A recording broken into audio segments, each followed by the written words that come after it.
We on the spot live with one of the stars from the movie The Therapist. Oh man, I appreciate it. Thank you for coming out. I played the role of Jacob. Jacob was a former football player, married, but he seems to kind of want to step out a little bit on his wife. Seemed to be unhappy at home, and in his process of doing that, he's kind of ungrateful. You know, he doesn't have the best attitude about the whole thing. So you know, I was just trying to come across with that, and you know, it really felt good playing the role though. How did you relate to that character? Have you ever had to, you know, get put in a situation like that? Yeah, well, you know, I kind of, you know, I mean, Jacob being a former football player, I am also a former football player.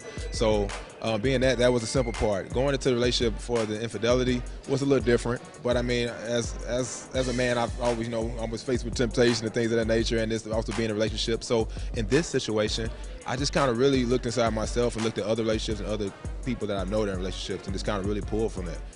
Just took it there.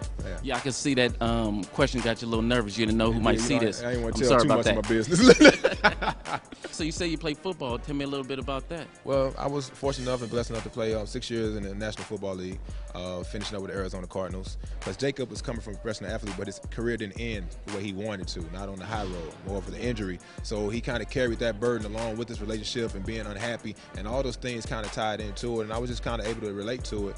And I mean, basically put it out there. I mean, Jacob's an asshole, and he's not afraid to show it, and he just didn't care.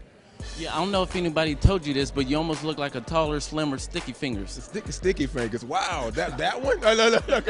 I'm getting a whole variety of things, but you know, well, you know, I'm gonna make a name for myself as Isaac Keys. He's gonna make his own name, and Sticky Fingers not gonna be one. But shout out to Sticky Fingers. You heard it here on the spot live, and we'll be right back in a minute.